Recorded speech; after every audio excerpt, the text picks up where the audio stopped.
Hello and welcome back. My name is Brittany and welcome to the Sip and Stitch podcast.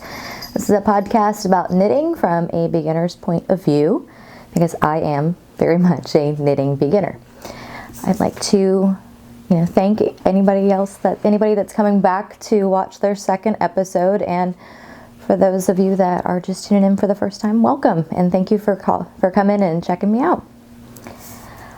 First, I want to give a shout out to the first person that actually subscribed to my podcast, Miss Risa, and she was so nice to leave a couple of really kind comments about the podcast and, liking some of the patterns and stuff I was working on. So just wanted to say thank you, Risa, and hope you came back and watched again.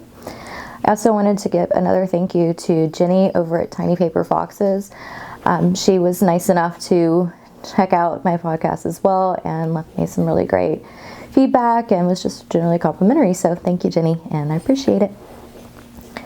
Just kind of jumping right in. As I discussed in the first episode, I watch a lot of knitting podcasts, and then throughout this last week of kind of, getting mine out there and checking out some of the other stuff that was going on, I found 3 more that I have now subscribed to and have actually worked through quite a bit of their backlogs. I work from home, so I get the pleasure of having podcasts going on in the background while I'm working. So I have 3 more to watch now. Ellen over at Idle Cat Knits. She's so funny. And yay, a fellow Texan. That was exciting to me because, as I discussed before, Texas isn't exactly the knitting capital of the world. So hi, Ellen. I love your podcast. Also, Kimber over at Junk Yarn, super cute and super crafty, and she's just got a general great bubbliness and great attitude, and her podcast is a real pleasure to watch. And I just started yesterday watching Tanya over at Knitting Spring, and she's also a relatively new podcaster on the block and semi-new to knitting, well, somebody returning to knitting, so she's been a real pleasure to watch as well.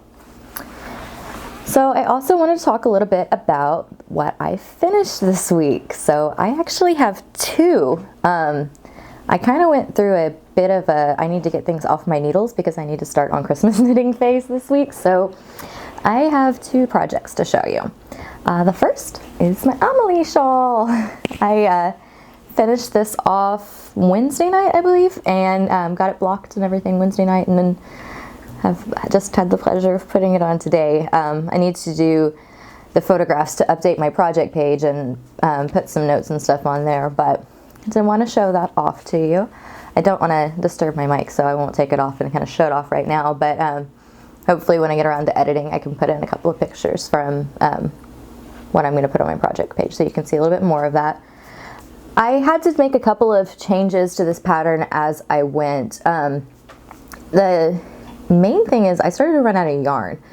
Now, as I discussed before, this yarn was actually from a sock project that I had frogged, so I don't know, it's been a long time since I frogged those socks, so I don't remember if I lost some yardage in the frog, but I guess I did.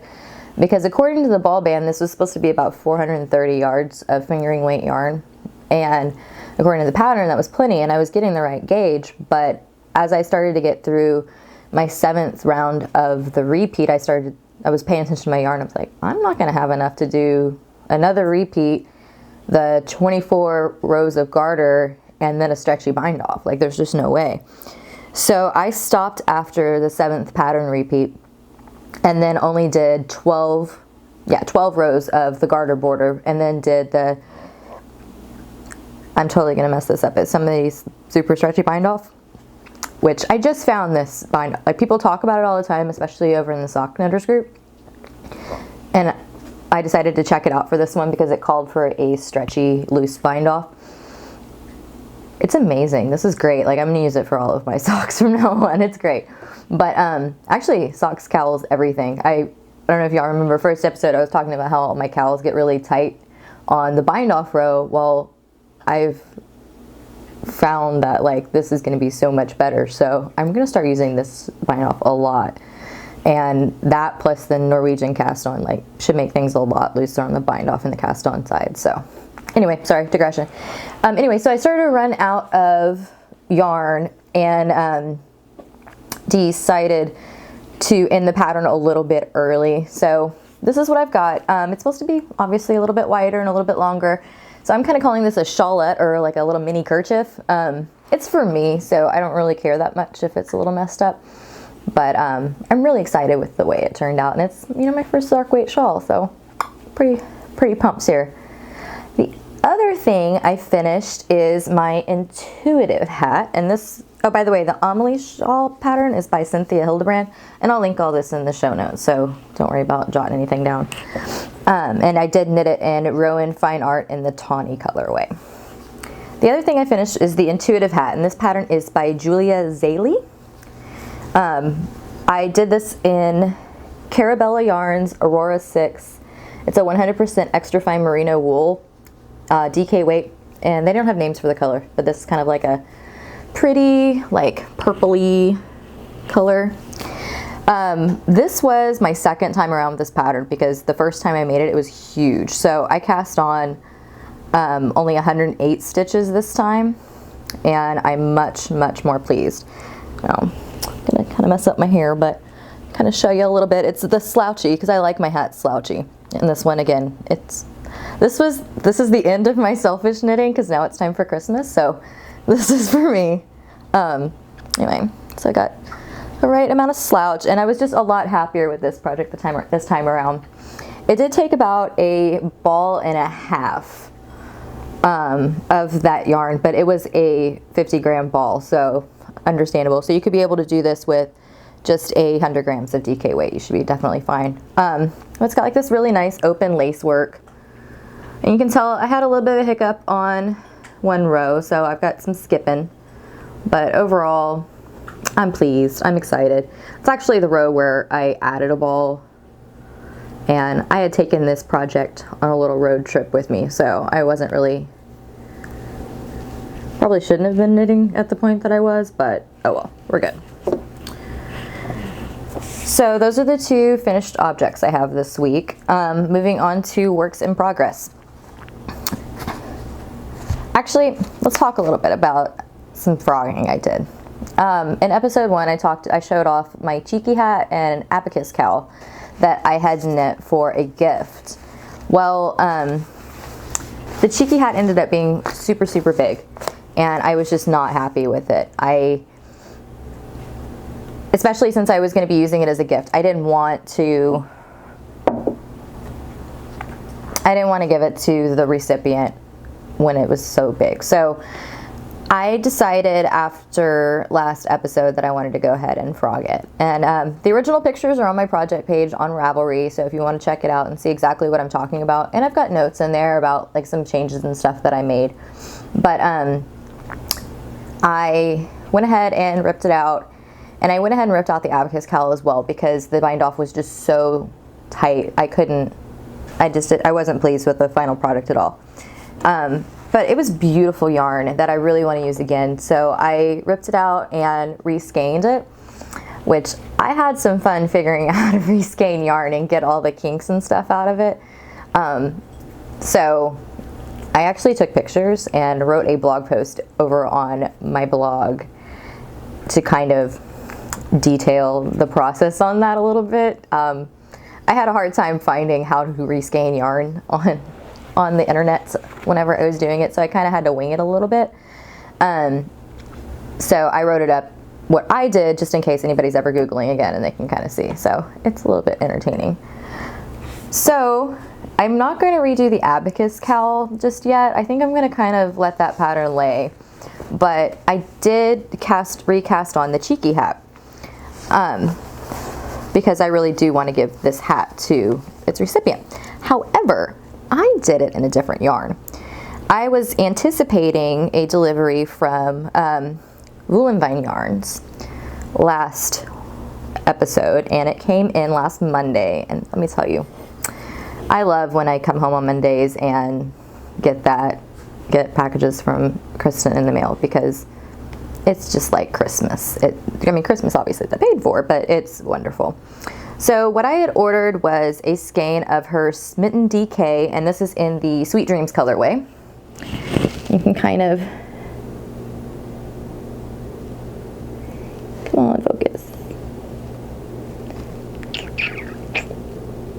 Hopefully you can see that well. Anyway, because I was in such a hurry to go ahead and get this cast on, I went ahead and caked it up before I recorded. So you get to see it in cake form and not its original beautiful skein form. But anyway, now on my project page, I'm calling this cheeky-ish because it's taking the spirit of the pattern, and I kind of modified it because I've knit a couple of hats now, so I kind of have an idea of how I need to do this. And the original pattern didn't call for any changes of needle size when you got to the body of the hat.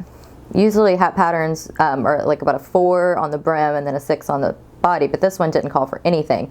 And I didn't really want to worry about changing needles, so I went ahead and did a increase row. And I detail that in my project notes, but I did an increase row before I started the stockinette, so that should give it the extra bulk to the thing. But the brim, and I've already tried this on my own head and it's going to be perfect. The brim is a little bit snugger, but then I still want that slouchy look in the back. So overall, I'm pretty pleased with how this is turning out so far, and it's such a quick knit because it's really, I mean, it's 2x2 rib on the brim, and then the rest of the thing is stockinette. So it's going to have some decreases here in a little bit, but yeah, so far so good. So that is cheeky-ish.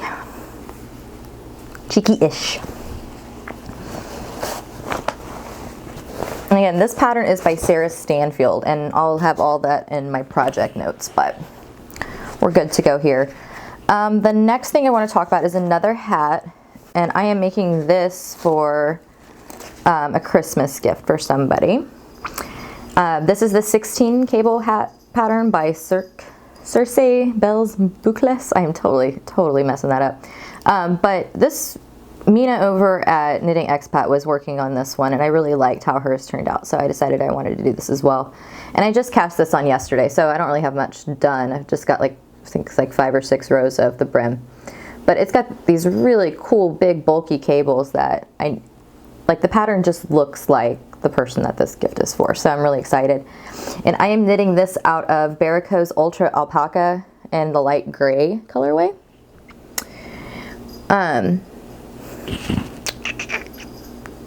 So yeah.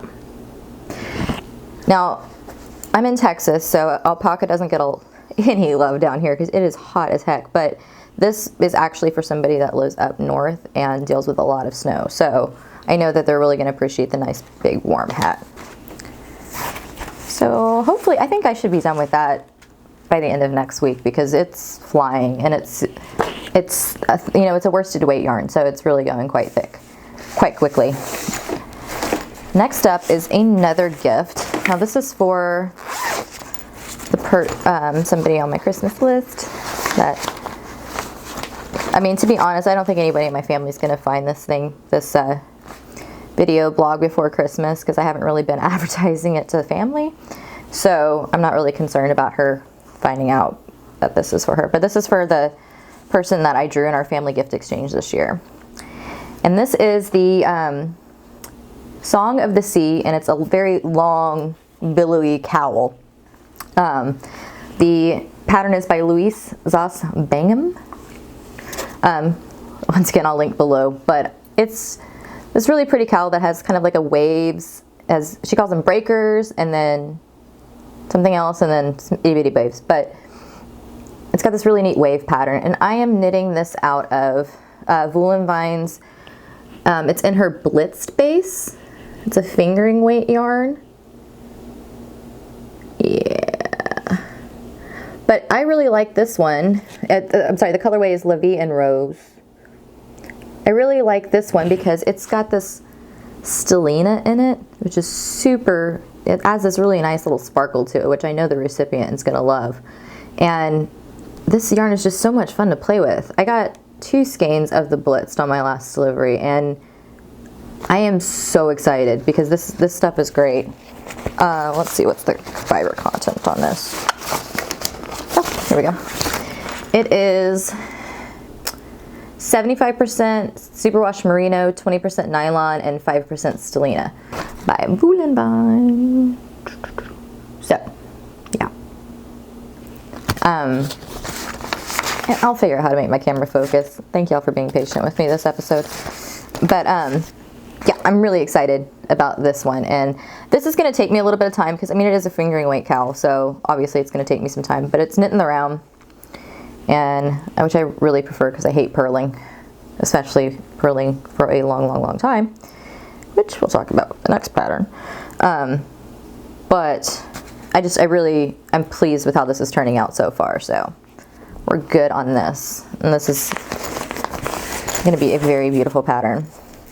And I am carrying this in a little bag that I just got in the mail from Pearl Soho, because I ordered some yarn from them, and I like using the zipper project bags or like the little drawstring ones, so I can just throw them in my purse. This one's a little bit bigger than what I thought it was going to be, but pretty excited. Oh, and this other one that I had the cable hat in, Knitpicks just added this, and it's so cute. It's and it's VIP crossed out, and it's WIP life, because that's my life. Very WIP. So that's that.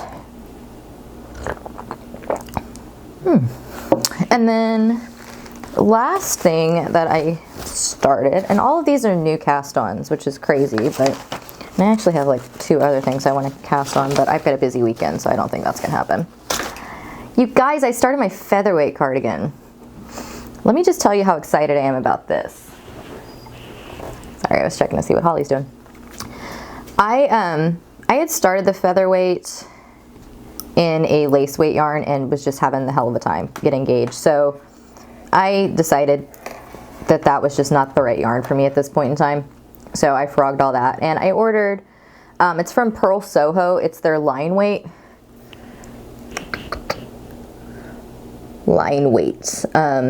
base, and the color that I'm using is ice blue, which is it's just such a pretty like baby blue color, and this color looks good on me, so I wanted to, this is my selfish knit, but yeah, and it's a fingering weight, and I got gauged like immediately with the size 4 needles on this one, so I'm much happier. And I just started this last night, so I haven't gotten too much progress on it because I actually worked on all 4 projects last night. But yeah, so this is where we're at now, and I'm just having so much fun with this. This is my first sweater pattern, so I'm really excited about how this is. But we were talking about purling a lot. I mean, this entire pattern is pretty much in stockinette, so yeah, there's a lot of purling, and I have problems keeping even tension whenever I flip. So this is definitely something for me to practice on. I mean, you know what I'm talking about, like when you flip over from right side to wrong side and you pick up that first stitch. Like I have a really hard time keeping this from getting all gappy on the edge. So this one is really helping me get better at that. So that's exciting. That's why I like to knit in the round so much, because then I don't have to really worry about that. But I got to get over that because there's so many other things that are out there for me to make that are not made in the round. And this is just in another little drawstring that I got when I ordered the yarn from Pearl Soho. And it's actually about to get a new home because I have a project bag coming in the mail, and it should be here tomorrow, and I'm so excited about it. But so I've already decided that it gets to be put in that bag. But anyway, this is, again, this is a selfish knit, so I'm not really putting too much time in it, just because I don't have a ton of Christmas gifts that I have to give this year, so I really want to do them I really want to hand knit them. So I'm trying not to have too many projects that are just for me at this point. Before I move on to stash enhancement, I want to talk a little about the tea. Now, I commented in my last episode that I didn't really understand what was with tea and knitters. But funny enough, when I got my order from Woolenbein, she had tucked in this one, and it's Twinings Chai Spiced Apple. So I decided to give that a shot with while I cast today. And let me tell you, I'm really liking this. This is yummy. It's kind of got like a clove taste to it too. So I kind of get it. And I'm going to start trying different teas besides just my green tea and my chamomile. But yeah, I'm kind of liking this. So kudos. Stash enhancement. You already saw two of my stash enhancements? Three. I had the Smitten DK Sweet Dreams from Bull and Vine, also the Blitz La Vie en Rose. I also got Blitzed and Special Snowflake. Now this yarn is freaking pretty, and it is gonna stay with me. So yeah, I'm very excited about this one.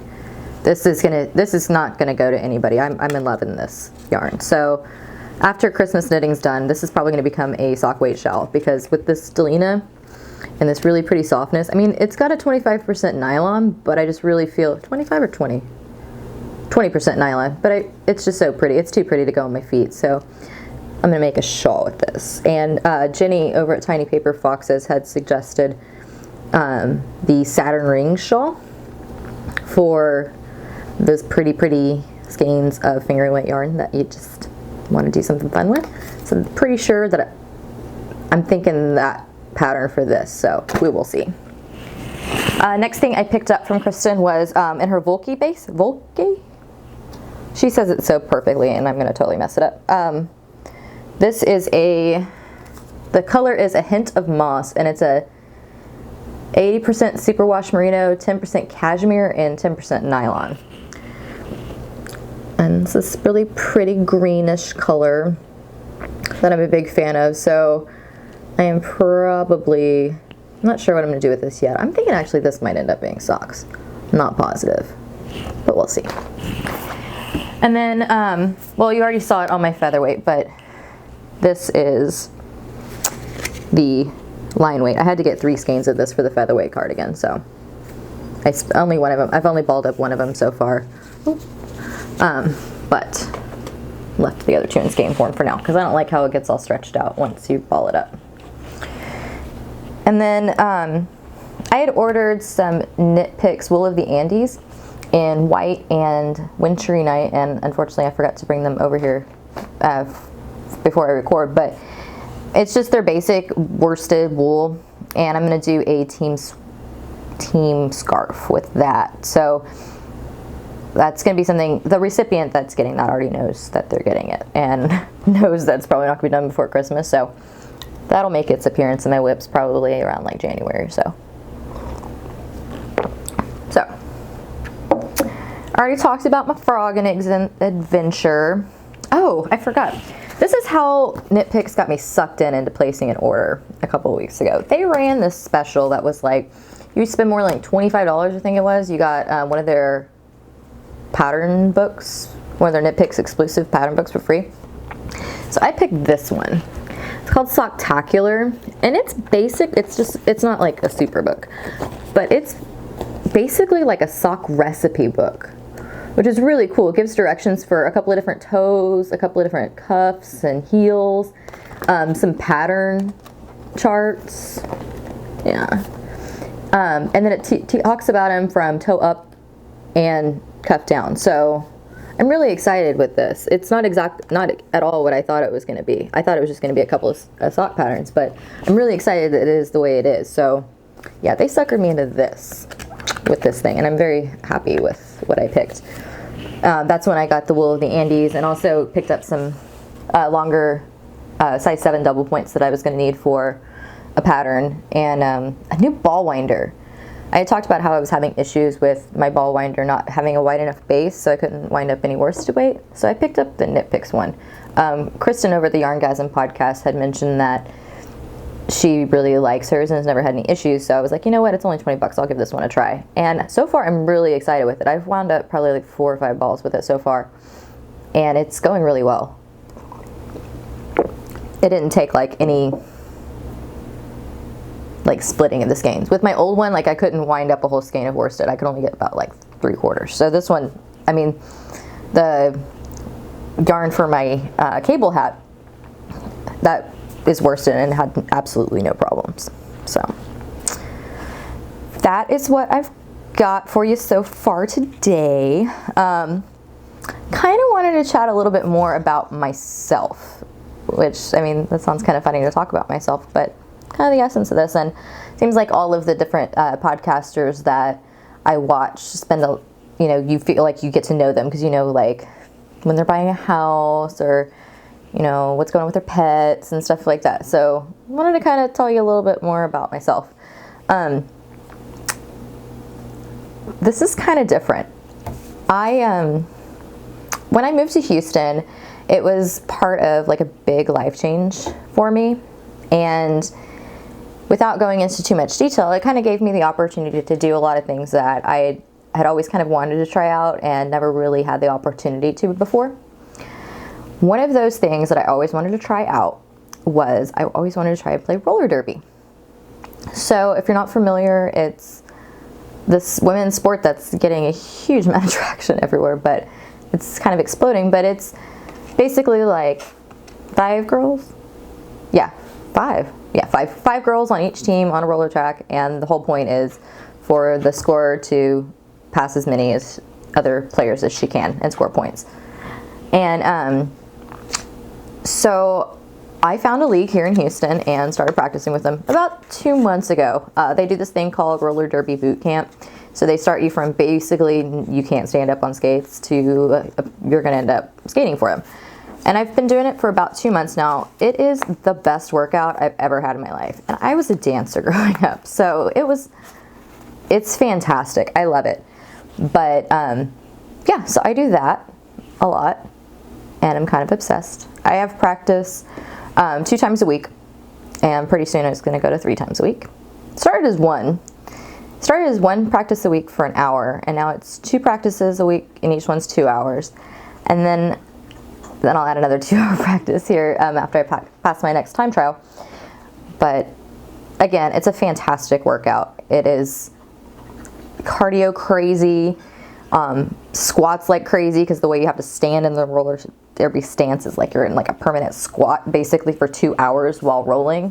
Kind of a little aggressive, obviously, like you get knocked off your skates and fall down a lot, and had some massive bruises already, but it's so much fun and I really love it. So just wanted to talk about that a little bit, because I'll probably pop in with some roller derby updates from time to time as I kind of go through my struggles with derby. So I got that. I'm really excited this weekend. I'm going over to my little cousin's house. She lives here in Houston, and she is inheriting my Christmas village. You know, those little Christmas displays that are little ceramic houses. I started one about 9 years ago, and it kaboomed, like went crazy. So I have a huge collection, and my dad had contributed all of his as well, so it's a pretty big village. So pretty excited about that, because when I moved here, obviously in my 800 square foot apartment, I do not have room for this village. So my cousin is huge into Christmas, and I told her that she could inherit it, and until maybe I get another house, maybe I move into another house, I don't know, but she's gonna have it for the foreseeable future. So because it's her first year, I'm going over this weekend to help her set it up. In the past, this thing has taken me like all weekend to set up, so she knows what she's in for. I don't know that her husband knows what he's in for, but it's gonna be fun, so I'm really excited to do that. And then I might be a little delayed on recording next week's episode because it is Thanksgiving holidays here in the United States, and I am going on a little road trip to go see my dad, who lives in Louisiana. He's only about 4 hours away, but you know, it's a little road trip, and I'm going to be gone from Wednesday until Sunday. So I normally record on Fridays, so I will probably be a little delayed on that. I might record Sunday night when I get home, or I'm actually off on Monday, so I might record on Monday. We'll see. But part part of the Thanksgiving plans. And I mean, I'm super excited to see my family, and there's actually some new members of my family that I've never gotten to meet in person that I'm going to get to see. So I'm pretty pumped about that. We had a little bit of a pause there. Anyway, so there's some new family members that I'm going to get to meet for the first time that I'm pretty excited about seeing. And then I get to see his father, who I am very excited about seeing as well. Plus, my dad and his fiance. So, for Thanksgiving. And also, we are going to watch Texas A&M play LSU, which is going to be a very exciting football game. I am a bit of a football nut. I play fantasy football. Really enjoy college football is my favorite. I was raised a Texas A&M Aggie, bleeding maroon, so it's my favorite team, and I don't care how bad they are. I'm going to cheer for them. But this is going to be a really good game. LSU's been on a bit of a downward spiral, as has A&M the last couple of games of this season. So we both really want a big win, and it's at LSU, and their fans are crazy. And my dad is an LSU fan, and I'm an Aggie, and we're sitting in LSU territory. I'm a little nervous, but it's going to be a good football game, so I'm really excited about that. So anyway, don't want to blather too much, but just give you a little bit more insight onto me. And so next episode, I hope to I forgot, check out the blog a little bit more. I originally started the blog as just a place to host my show notes for the podcast, but I started to come up with like all kinds of other ideas of things I wanted to talk about. So I decided to use the blog as both podcast and an actual blog. So yesterday I posted about frogging and rescanning yarn, and then I've already got a post getting ready to publish about, what was it? Oh, my blocking adventure with the Amelie shawl. And then, I've got some other ideas for future posts. So, keep an eye on the blog, subscribe to the RSS feed if you're into that kind of thing. And I will keep posting there and keep posting some what I think is interesting and little tidbits, because one of the things whenever I first started knitting was, excuse me, I love reading blogs, and there weren't a whole lot of knitting blogs. I mean, there were the staples like Yarn Harlot and Mason-Dixon knitting and stuff like that, but there weren't a whole bunch that were geared towards like beginners and kind of like growing as a knitter. So I decided that, there was ones that like people had started and then kind of forgot about. I decided I kind of wanted to start one and really get into it, so I've always really wanted to blog more. So that's kind of what we're going with there. So check it out, see what you think. I can be a little bit wordy, as you have probably noticed from my podcast. I like to talk, and I really like talking right. So yeah, check it out, and hopefully you'll enjoy it. Oh, and we're getting a little bit of an upgrade here. I did the first episode on my recorded the first episode on my computer, on my MacBook camera. I didn't really love the quality, and everything was like kind of going slow motion every once in a while, so I wasn't so excited with that. Plus, I've always wanted to take a lot better pictures than what I do take, and I like to take pictures a lot. So I decided to invest some money from my quarterly bonus into a new camera. So you're seeing me on a brand new camera, and I haven't had time to really mess with all the settings and stuff yet. My dad's really into photography, so I'm going to take it with me to Louisiana for Thanksgiving and say, Daddy, teach me how to use this. But yeah, so you're doing that, and then this just came in the mail today. I actually wanted to record yesterday, but this hadn't come in yet, and it's a little lavalier microphone.